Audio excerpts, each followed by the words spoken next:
Fala galera, então vou falar aí da força de atrito nesse momento, né? Falei que ia fazer dois vídeos para não ficar tão pesado. Então a definição de força de atrito na fórmula tá isso aí, ó. O Fat, força de atrito, é μ vezes a normal, né? Bem tranquilo. A normal a gente já viu, é uma força de contato. E quem que é esse μ? É o que a gente chama de coeficiente de atrito, tá ok? Bom, o coeficiente de atrito é importante para a gente ter uma noção do que ele significa. Mas vamos continuar então. Existem dois tipos de atrito.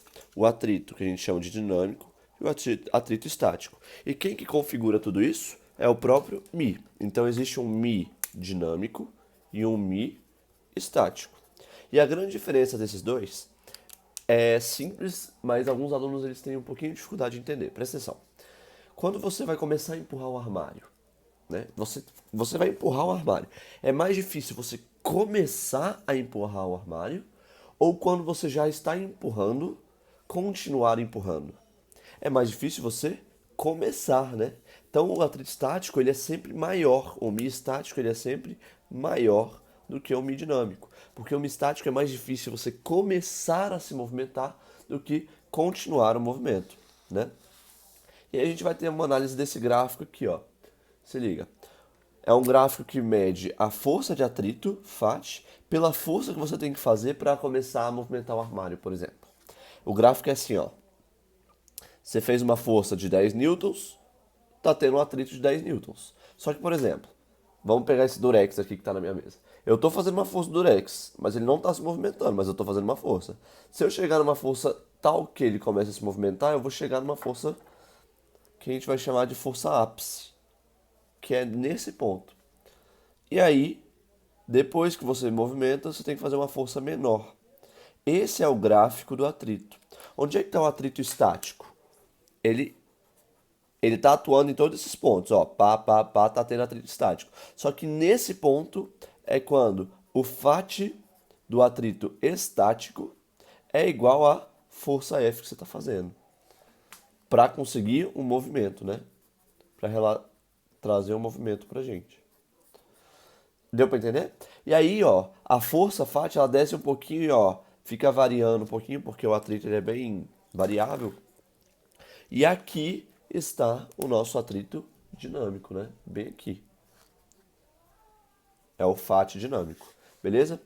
Gente, importante, nem sempre o atrito está contra o movimento. Muita gente acha que o atrito está sempre contra o movimento. Por que a gente consegue andar? Ó, pensa aqui no seu pé. Ô, pezão, ó. Por que você consegue andar? Porque você empurra o chão para trás e o chão te empurra para frente. É o atrito. Pensa no carro dando uma curva. O carro dando uma curva, você tem que uma força centrípeta. A gente ainda não estudou isso aqui, né? A gente vai ter o estudo disso ainda. A força centrípeta está apontando para o meio. E quem é a própria força centrípeta? O Fat. O Fat é a força centrípeta. Deu para entender? Bom, então isso é sobre atrito que eu tenho para falar para vocês. Atrito é importante. Muitas vezes a gente desconsidera o pobre coitado, né? O atrito fica desconsiderado. Mas ele é muito importante porque a gente precisa saber quando usar e como usá-lo. Essa é a fórmula do atrito. Infelizmente a gente tem que decorar. Lembrando que existem dois MIs. O Mi estático e o Mi dinâmico. Tá ok? E eles se relacionam por esse gráfico. Bacana? Bom, vamos para a próxima lá que estava no nosso script, que é a força de resistência do ar. Eita, já dei spoiler, né? Resistência do ar, vamos lá. Bom, a força de resistência do ar não cai com muita frequência, né? Não cai muito, mas quando cai, poucos sabem fazer. Então isso é muito importante que a gente saiba fazer, porque às vezes o aluno estudou tudo menos isso e se lasca. Bom, essa é a definição da força de resistência do ar. Resistência do ar, né? Quando você está caindo, por exemplo, em um movimento no ar e o ar está dando a interferência no movimento. Foi provado que a força de resistência do ar ela é proporcional, esse alfazinho significa proporcional ao quadrado da velocidade. Tá? Então a gente colocou, para tirar o proporcional e colocar o igual, a gente sempre adiciona uma constante. E olha o nome dessa constante, provavelmente você já ouviu falar, ó. Coeficiente aerodinâmico é o nome dessa constante, né? Coeficiente aerodinâmico. Então, quando a gente fala, o avião, coeficiente aerodinâmico, não sei o que, coeficiente aerodinâmico, é esse Czinho da força de resistência do ar. Bom, e esse coeficiente, ele varia com a área de contato, por exemplo, minha mão caindo assim, e minha mão caindo assim, a área de contato tá mudando, então o coeficiente vai ser diferente. E a forma do objeto, né? E o objeto, o formato dele. Então, essa é a fórmula que a gente tem que saber da força de resistência do ar. Como eu falei, ela não cai muito, mas é bom a gente ter uma noção, tá bom? Bom, o exemplo que a gente pode falar é o paraquedas. Olha só meu desenho lindo. Você pulou de paraquedas. Sua velocidade aqui, você acabou de sair do avião. Então sua velocidade está zero. Tá bem tranquilo a sua velocidade. Você está começando a ser acelerado. E aí chega num momento em que sua velocidade fica igual a... Fica constante, desculpa. Sua velocidade fica constante. Por que eu sei que ela fica constante? Porque vai chegar um momento que a força de resistência do ar...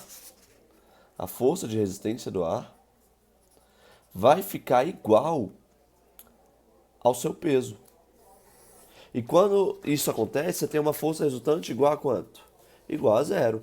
Se a força resultante é igual a zero, não tem o que se preocupar, sua velocidade é constante. Lembra que eu falei isso na aula de forças importantes? Que eu ainda estou falando, né? Essa aula de força importante, eu falei para vocês que a força resultante, quando é igual a zero, ou o objeto está parado, ou ele está em movimento uniforme, que é o caso aqui, ó. Isso implica um MRU, movimento retilíneo e uniforme, tá? Eu não sei se estava dando para ver, né? Tava meio assim, mas eu escrevi isso aqui. Bom, como é que é o gráfico do paraquedista pulando aí? É assim, ó. É um gráfico de velocidade com relação ao tempo, certo? E aí o gráfico faz assim, ó. Sua velocidade vai aumentando, certo? Até que sua velocidade fica constante. Eu vou tentar fazer o gráfico de acordo com esse negócio aqui, tá? Vou acabar desenhando por cima. Não pensei na hora, né? Não pensei, retardado. E aí, quando você abre o paraquedas, olha o que acontece com sua velocidade. Pô! Sua velocidade diminui muito até o zero quando você para no chão.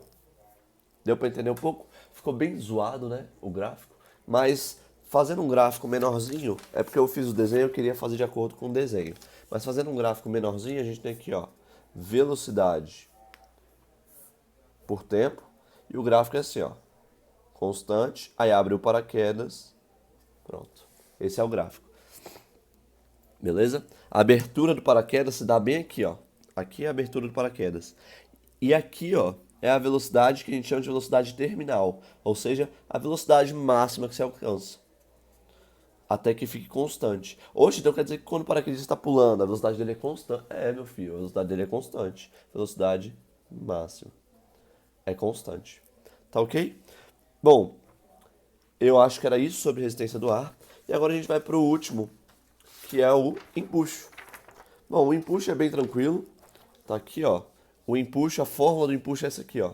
DVG, tá bom? Empuxo é DVG. O que é o D, o V e o G, ó? D é a densidade do fluido. Não escrevi aqui, ó. Densidade do fluido. V é o volume deslocado, importante isso.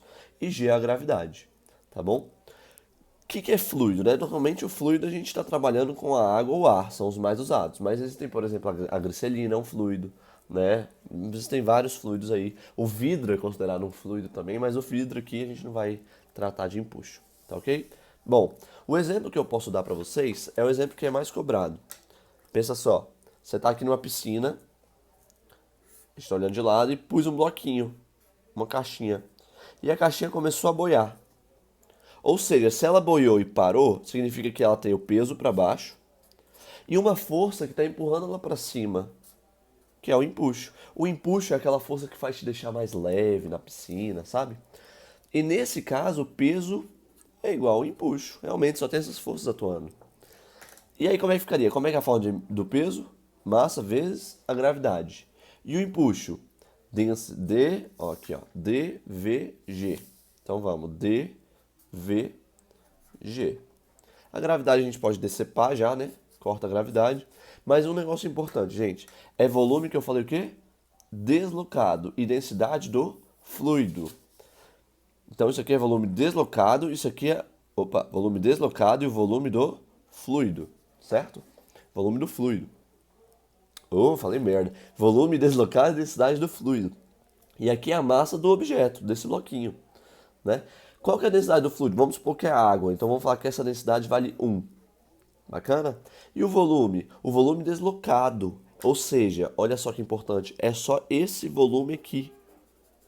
Não é o volume da caixa inteirinha, é o volume que entrou para baixo da água. Porque esse volume fez a água sair, que estava ocupando esse espaço, e a água subiu um pouquinho, né? E é esse volume, o volume deslocado. Esse cara que está dentro do que a gente precisa saber. Então, isso é importante, tá?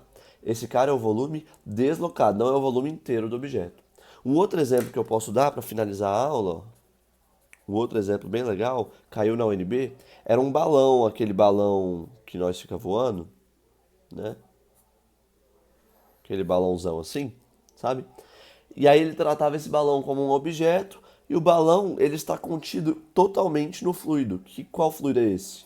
O ar. Então, nesse exemplo do balão, que ele está totalmente contido no fluido, o volume deslocado era igual ao volume do balão, porque o balão está totalmente dentro do fluido. Nesse exemplo, o meu bloquinho de gelo, por exemplo, não está totalmente dentro do fluido. Então, o volume deslocado não é o volume inteiro do meu objeto. É apenas o volume que entrou para dentro dele. Um outro exemplo, ó, se você pegar um copo, com água e puser um gelo e esse gelo ficar aqui no meio, ele está totalmente imerso. Então, o peso igual ao empuxo, certo? E o empuxo nesse caso é dVg. E esse cara é o volume deslocado. Mas como ele está contido inteiramente dentro do objeto, esse cara vai ser o volume do gelo inteiro. Porque ele está inteiramente. Aqui eu só tenho metadinha. Existem os dois casos podem existir. Tá bom, gente? Essa aula foi bem curtinha. Espero que tenham entendido. Um abraço.